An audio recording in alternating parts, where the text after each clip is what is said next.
You are at 20,000 feet. The Rolls-Royce Merlin engine, a symphony of power. Below, the English Channel glitters. Then you see it, the angular, predatory shape of a Messerschmitt Bf-109. You roll, pushing the stick forward to dive on your prey. But instead of the roar of 1,000 horsepower, you get a sickening silence. The engine coughs, choked on its own fuel. You are a falling stone, a helpless target. For British pilots, this was a death sentence, until a small piece of metal, a simple washer, changed the rules of the sky forever. The year is 1941. The Battle of Britain may have been won in the headlines, but in the cold, thin air high above southern England, the war of attrition was escalating. Every day, the pilots of Fighter Command climbed into the cramped cockpits of their Spitfires and Hurricanes, machines that had become symbols of national survival. They were flying the finest aircraft Britain could produce, powered by the legendary Rolls-Royce Merlin engine. Yet for all its power and grace, the Merlin possessed a fatal secret, an Achilles heel that German pilots had learned to exploit with ruthless efficiency.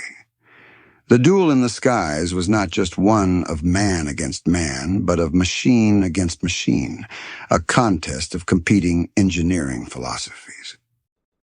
The German Messerschmitt Bf-109 was powered by a Daimler-Benz engine equipped with a sophisticated direct fuel injection system. Fuel was forced directly into the cylinders regardless of the aircraft's orientation. The British Merlin, on the other hand, relied on a float carburetor, a brilliant but delicate piece of engineering that worked much like the one in a family car. It was designed to mix fuel and air perfectly under the stresses of positive G-forces, climbing, turning, pulling up. But when a pilot pushed the stick forward, initiating a dive and creating negative Gs, physics turned against them. Inside the carburetor, the float mechanism, designed to regulate fuel flow, was suddenly weightless. A surge of raw fuel would flood the engine, extinguishing the fire of combustion in an instant. The silence that followed was the most terrifying sound a pilot could hear. In that moment of engine failure, the Spitfire was no longer a predator. It was just a glider. It might only last a few seconds, but in a dogfight, a few seconds was an eternity. Luftwaffe pilots knew this weakness intimately. When pursued, a German pilot could simply bunt, pushing his aircraft's nose forward into a dive. The fuel-injected Daimler-Benz engine wouldn't miss a beat. The pursuing British pilot, attempting to follow, would have his engine cut out. He was forced to perform a slow, arcing half-roll to maintain positive Gs, a maneuver that cost him precious time and distance. By the time his Merlin roared back to life, the Bf-109 was gone, or worse, had turned the tables and was now on his tail. Reports flooded back from the squadrons. Pilots were frustrated, angry, and dying. The Air Ministry and the engineers at the Royal Aircraft Establishment in Farnborough were under immense pressure to find a solution. This was the nerve center of British aviation science, a place where the country's sharpest minds battled the enemy with slide rules and blueprints. But the problem was devilishly complex. A complete redesign of the carburetor system would take years. Britain didn't have years. It had weeks, maybe days. Amidst this high-stakes race against time, a unique figure emerged. She wasn't a high-ranking air marshal or a celebrated aircraft designer. Her name was Beatrice Schilling, though her colleagues and friends knew her as Tilly. An accomplished engineer, she was also a passionate, championship-level motorcycle racer. She didn't just understand theoretical engine performance. She understood the visceral, mechanical reality of pushing a machine to its absolute limit. She knew the smell of oil and the feel of an engine vibrating on the edge of failure. This practical, hands-on experience gave her a perspective that few of her peers possessed. She didn't just see a technical problem on a diagram. She saw the pilot in the cockpit wrestling with a dead stick, with an enemy fighter lining up its guns in his mirror. For Tilly Schilling, this wasn't an engineering puzzle. It was a matter of life and death, and she was determined to solve it. Beatrice Schilling was an anomaly at the Royal Aircraft Establishment. In an institution dominated by men who adhered to strict academic and bureaucratic protocols, she was a force of nature. Her arrival at Farnborough each morning was an event in itself. She would roar up on her powerful Norton motorcycle, often having raced it over the weekend clad in leather from head to toe. This wasn't just a hobby. It was an extension of her engineering mind. She had an intuitive grasp of mechanics, a feel for the delicate balance between performance and reliability that could only be learned by tuning a high-performance engine by hand and then trusting your life to it on a racetrack. While her colleagues worked with theories, Tilly worked with realities. She understood that in the heat of combat, a pilot didn't have time for a textbook solution. He needed something that worked instantly and without fail. She tackled the Merlin's negative G problem with this same pragmatism. The team at Farnborough collected and analyzed the after-action reports. The language was stark. Engine cut as I pushed over.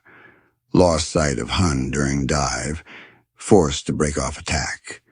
The data painted a clear picture of a tactical crisis. 38% of engine failures reported in dogfights were now attributed to this specific issue. Every failure represented a lost opportunity, and all too often, a lost pilot. Shilling and her small team began by dissecting the Merlin's SU carburetor. They mounted engines on test rigs that could simulate the violent G-forces of aerial combat. They watched, filmed, and measured as the test rigs pitched forward. The problem became visually obvious. The float chamber, a small reservoir that maintained a constant fuel level for the carburetor jets, was being overwhelmed. Under negative Gs, the entire volume of fuel in the chamber would surge upwards, lifting the float and forcing a massive, unmetered slug of gasoline directly into the supercharger intake. The engine wasn't just being starved, it was being drowned. The solution, therefore, had to be simple and immediate. A complete redesign, the development of a fully pressurized carburetor that was immune to G-forces, was already underway. But Sir Stanley Hooker at Rolls-Royce and his team estimated it would take at least 2 years to perfect, test, and manufacture. The RAF needed an answer now. Schilling's mind, honed by the need for quick trackside fixes on her motorcycle, bypassed the complex long-term solutions. She focused on the root cause, the uncontrolled surge of fuel. If she couldn't redesign the float chamber, perhaps she could simply restrict the flow during that critical moment. The idea was elegantly simple. She designed a small, thimble-shaped brass fitting. It wasn't just a washer. It was a precision-engineered flow restrictor. Its most critical feature was a small hole drilled through its center, the diameter calculated with painstaking precision. It had to be small enough to prevent a sudden, engine-choking deluge of fuel during a negative G bunt, but large enough to allow sufficient fuel flow for maximum engine power under all other combat conditions. Too small, and the Merlin would starve at full throttle. Too large, and the device would be useless. It was a masterpiece of good enough engineering, a perfect stopgap. This device became officially known as the R.A.E. restrictor, but it quickly earned a more affectionate, if slightly risque, nickname among the pilots and mechanics who would come to depend on it: Miss Shilling's orifice. The design was finalized, the prototypes were made, and ground tests were successful. But now came the wall of official procedure. Installing an unauthorized modification onto the engine of a front-line fighter was a serious breach of protocol. The Air Ministry had its own channels, its own timetables. Her simple brass ring was seen by some as a crude fix, a distraction from the proper engineering work being done on the new pressure carburetor. But Tilly Schilling knew the clock was ticking.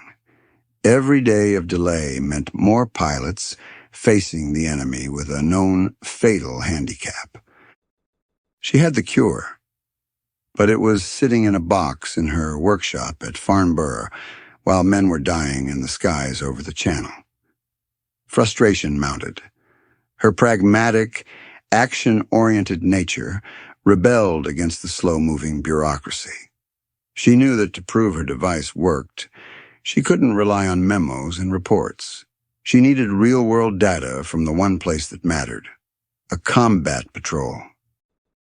The corridors of power moved too slowly, their bureaucratic inertia a stark contrast to the life-or-death velocity of a dogfight. For Beatrice Schilling, the choice became brutally clear. She could follow the rules and watch more pilots die, or she could break them and give those men a fighting chance. On the morning of March the 14th, 1941, she made her decision. With a pocketful of her precision-machined brass restrictors, she fired up her Norton motorcycle and sped away from Farnborough, leaving the world of theoretical engineering behind for the cold, hard reality of a frontline air base. Her destination was RAF Kenley, a key sector station in the defense of London, and her objective was to find an ally. She found one in Sergeant William Cooper, a seasoned and respected ground crew chief. Cooper was not an officer or an engineer, but he possessed a deep, practical understanding of the Merlin engine. More importantly, he saw the consequences of its flaw every day. He was the one who signed out the aircraft to the pilots, and too often, he was the one who watched their empty parking spots at the end of the day. He had listened to the surviving pilots' debriefs, heard the same story of engine cutout, and lost opportunities repeated with grim monotony. When Shilling, a civilian engineer with grease under her fingernails and an unwavering intensity in her eyes, approached him not with a memo but with a small metal part and a direct, no-nonsense explanation, he listened. He understood the risk, an unauthorized modification that led to an engine failure, even on the ground, could mean a court-martial. But he also understood the greater risk of doing nothing. A quiet agreement was made, a conspiracy born of shared purpose in the shadow of a hangar. In the pre-dawn chill, as the pilots were in their briefing, Schilling and Cooper went to work. The target aircraft was a Hawker Hurricane. With practiced efficiency, Cooper and his team opened the engine cowlings, revealing the intricate maze of pipes, wires, and machinery that was the heart of the fighter. To an outsider, it was a dauntingly complex sight, but for them, it was familiar territory. The procedure was deceptively simple. They disconnected a fuel line leading to the SU carburetor's float chamber and inserted Schilling's small brass restrictor. It took only a few minutes. The tiny device, barely the size of a man's thumbnail, disappeared into the guts of the 1,600 horsepower engine, a secret component in a machine of war. The cowlings were secured, the paperwork signed. No record of the modification was made. To all official observers, the Hurricane was standard issue. Shortly thereafter, the pilots emerged, pulling on their flight gear and heading for their assigned aircraft. Among them was Squadron Leader Davies, the man designated to fly the modified Hurricane. He was a veteran, his focus entirely on the mission ahead. A sweep over the English coast near Dungeness. He performed his walk-around inspection, climbed into the cockpit, and started the engine, completely unaware that he was now the lead actor in a highly unauthorized, incredibly dangerous experiment. The Merlin engine coughed to life, settling into its familiar, powerful roar. Nothing seemed out of the ordinary. Alongside the rest of his squadron, Davies taxied to the runway. On the ground, hidden from the view of the control tower, Schilling and Sergeant Cooper stood and watched.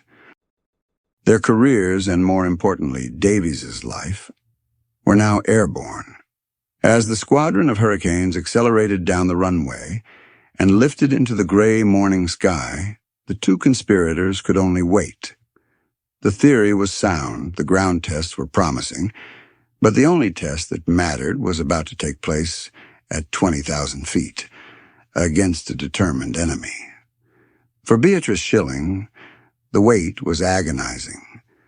Time on the ground stretched, each minute thick with tension and uncertainty. She was an engineer accustomed to controlling variables, to measuring outcomes in a controlled environment. But now the experiment was beyond her reach, hurtling through the sky at 300 miles per hour.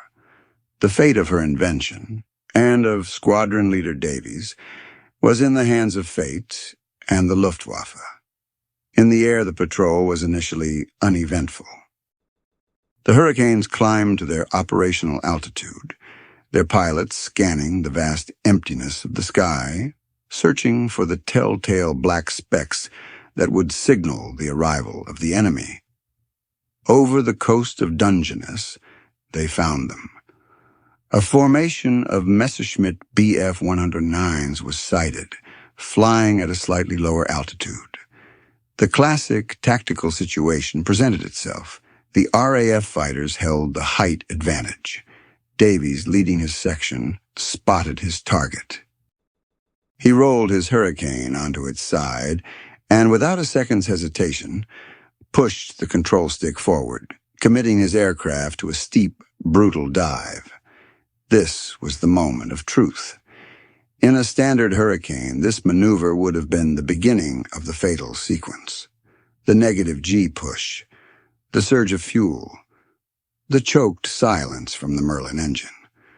The pilot would have been forced to abandon the attack, executing a slow defensive roll to get the engine running again.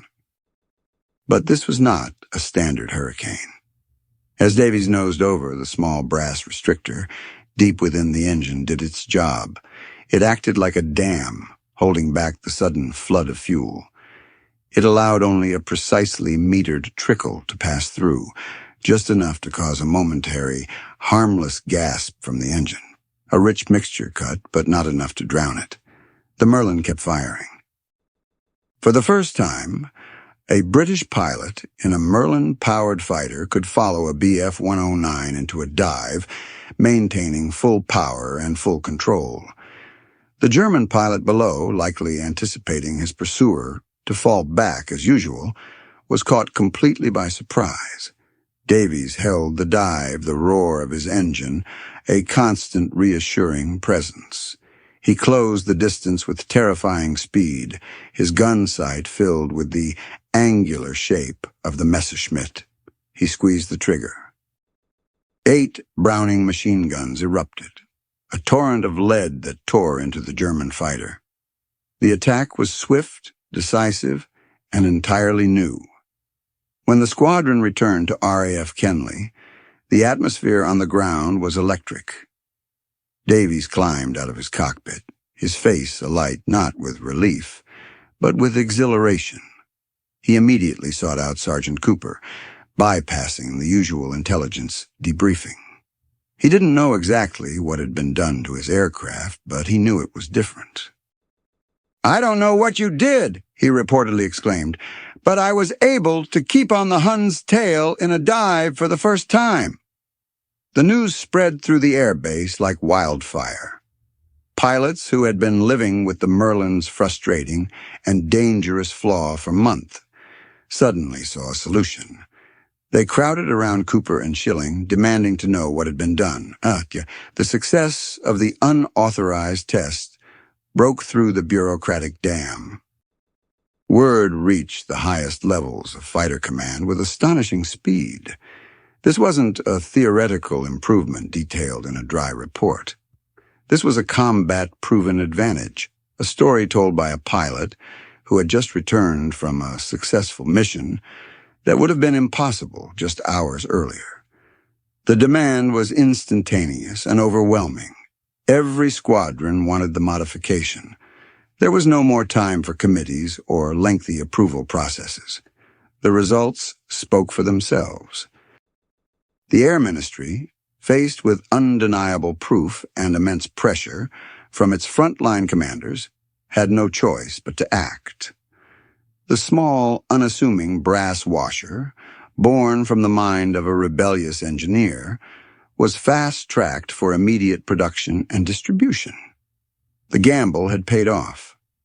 Beatrice Schilling had not only solved a critical engineering problem, she had proven its worth in the most unforgiving laboratory on Earth. The success at RAF Kenley was the crack in the dam. What followed was a flood. The Air Ministry, recognizing the monumental significance of the successful test, swung its full weight behind the project. Production of the R.A.E. restrictor began on an emergency basis.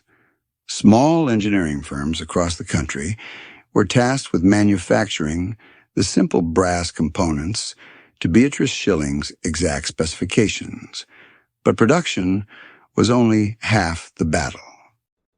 Fighter Command had hundreds of Spitfires and Hurricanes stationed at airfields all across Britain, and each one needed the modification immediately. The installation process, while straightforward for a skilled mechanic, required precision and oversight. There was no time to pull aircraft out of service and send them to centralized maintenance depots. The upgrade had to be done in the field between combat sorties, without compromising the operational readiness of the squadrons. In this critical moment, Beatrice Schilling transformed from an engineer into a field commander. She was not content to sit in her office at Farnborough and supervise from a distance. With the full backing of the ministry, she assembled a small, hand-picked team of technicians. They became a mobile installation unit, a traveling band of specialists on a mission of vital national importance. Tilly and her apostles, as they were sometimes called, loaded their tools and boxes of the precious brass restrictors into service vehicles and began a whirlwind tour of Fighter Command's air bases. They would arrive at a station like Biggin Hill or Hornchurch, brief the ground crews, and then work alongside them, often through the night under the dim glow of hangar lights. Schilling herself led from the front. She wasn't an aloof supervisor.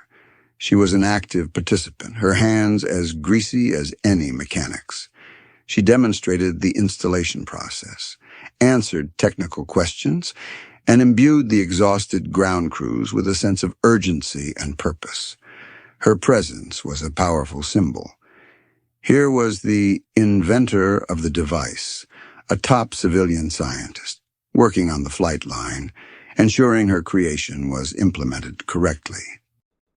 This direct involvement earned her immense respect from the pilots and ground crews, men who valued practical skill and decisive action above all else.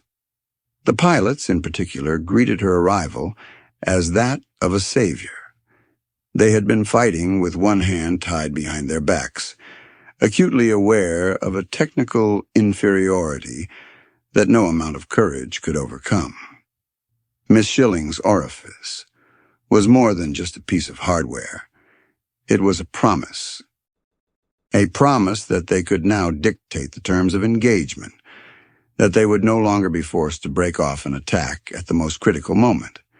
It leveled the playing field, restoring their faith in their machines. Within weeks, the majority of Fighter Command's frontline aircraft were equipped with the restrictor. The impact was immediate, dramatic, and quantifiable. The tactical dynamic in the skies over the Channel shifted almost overnight. Luftwaffe pilots, accustomed to escaping pursuit by simply bunting into a dive, suddenly found that their old trick no longer worked. Spitfires and Hurricanes were sticking to them like glue, their Merlin engines roaring with uninterrupted power.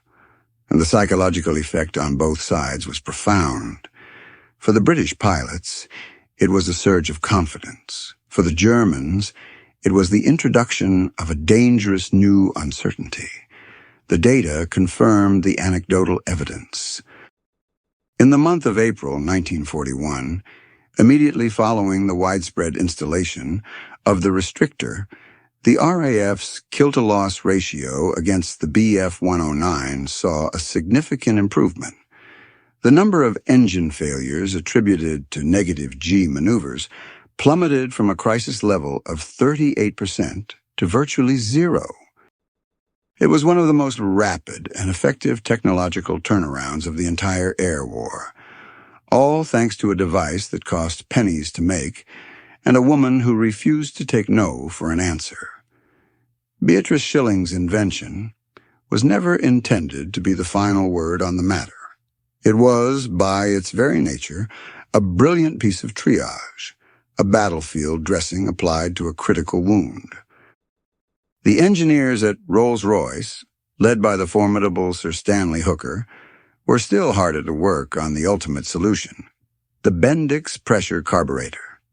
This was a far more complex and elegant piece of engineering, a system that would meter fuel under pressure, making it completely immune to the effects of G-forces in any direction. But its development was a slow, painstaking process of design, testing, and refinement. It required new manufacturing techniques, extensive trials, and a complete overhaul of the Merlin's fuel delivery system. This permanent fix would not be ready for widespread service until 1943. This 2-year gap, from the spring of 1941 to 1943, represented a vast and dangerous chasm in Britain's air defense capabilities. It was a period of intense and evolving aerial combat. The Luftwaffe was constantly introducing improved variants of the Bf-109 and the new, formidable Focke-Wulf 190. Without Schilling's restrictor, every British pilot would have entered this crucible with a known, exploitable weakness. The R.A.E. restrictor bridged that chasm. For 2 crucial years, this small piece of brass allowed the Spitfire and the Hurricane to remain not just competitive, but lethal. It ensured that the skill and courage of the RAF's pilots were not squandered by a mechanical limitation. It kept them in the fight, enabling them to counter new German tactics and hold the line while the long-term solution was being perfected. The strategic significance of this cannot be overstated. Air superiority was the linchpin of the entire war effort. It was essential for defending against bombing raids, for protecting naval convoys, and for enabling the eventual offensive operations that would lead to victory. Had the Merlin's flaw remained unaddressed, the cost in aircraft and, more importantly, in irreplaceable, experienced pilots would have been catastrophic. The attrition rate could have become unsustainable, potentially altering the course of the air war over Europe. It is estimated that thousands of pilots' lives were saved by this simple interim fix. Each life represented not just an individual, but a repository of skill, experience, and morale that was vital to fighter command. Every pilot who survived an engagement because his engine didn't quit in a dive, was a pilot who could fly and fight another day, passing on his knowledge to the next generation of airmen. Beatrice Schilling's contribution was not a silver bullet that won the war, but it was a critical component in the complex machine of victory. It was a testament to the power of pragmatic, timely innovation in the face of immense pressure. While grander, more glamorous technologies often capture the historical spotlight, her story is a powerful reminder that sometimes the most significant breakthroughs are not revolutionary leaps, but simple, clever solutions to immediate, life-threatening problems. Her work didn't just modify an engine, it preserved the fighting strength and spirit of the Royal Air Force during one of its most challenging periods. Beatrice Schilling herself never sought the spotlight. After the successful rollout of her device, she returned to her work at the Royal Aircraft Establishment, continuing to contribute to a wide range of aeronautical projects throughout the war and beyond. She remained a passionate motorcyclist and a dedicated engineer, a woman defined by her competence and her quiet determination. The nickname for her invention, Miss Shilling's orifice, coined by Sir Stanley Hooker, persisted, a piece of rough, affectionate airman's humor that cemented her legend within the RAF. But behind the joke was a deep and abiding respect to the thousands of men whose lives depended on the roar of a Merlin engine. That small piece of brass was the difference between life and death, between victory and defeat. In the grand chronicle of the Second World War, a narrative often dominated by generals, epic battles, and revolutionary weapons like the atomic bomb, the story of Beatrice Schilling's small brass restrictor offers a different, more intimate perspective on victory. It's a story of ingenuity at a human scale, a powerful illustration of how a single, focused mind can alter the trajectory of history. Her invention wasn't forged in a vast factory or conceived in a high-level strategic conference. It was born from a unique combination of disciplined engineering and the hands-on, daredevil spirit of a motorcycle racer.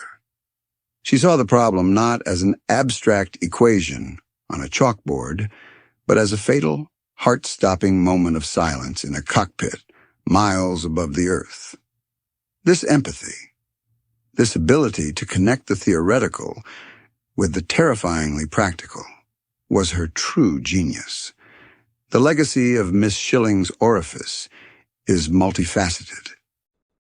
Tactically, it removed a crippling disadvantage and handed the initiative back to RAF pilots, allowing them to fully exploit the superb performance of their aircraft. Industrially, it demonstrated the power of a good-enough solution, proving that a simple, quickly implemented fix could be more valuable than a perfect solution that arrives too late. It was a victory for agile problem-solving over bureaucratic inertia, a lesson that remains profoundly relevant in any field of high-stakes endeavor. Psychologically, its impact was immeasurable. For the pilots, it was a massive boost in morale, a tangible sign that the engineers on the ground understood their plight and were moving heaven and earth to help them. It transformed the relationship between man and machine from one of mistrust in a critical moment to one of complete confidence. The pilot could now push his aircraft to its absolute limit, knowing the engine would not betray him. Beatrice Schilling's story is also a quiet landmark in the history of women in science and engineering. In an era when such fields were overwhelmingly male, she established herself as an indispensable authority through sheer competence and audacity. She didn't ask for permission. She delivered results. Her defiant, unauthorized test at RAF Kenley was the act of someone utterly confident in her own calculations and convictions, willing to risk her career to save lives. After the war, her contributions were officially recognized, and she received the Order of the British Empire. She continued her distinguished career, working on everything from guided missiles to the Blue Streak rocket program. She passed away on November 18, 1990, leaving behind a legacy not of fame, but a profound impact. The next time we see archival footage of a Spitfire gracefully rolling into a dive, its Merlin engine singing its iconic song of power, it's worth remembering that for a crucial period, that maneuver was only possible because of Tilly Schilling.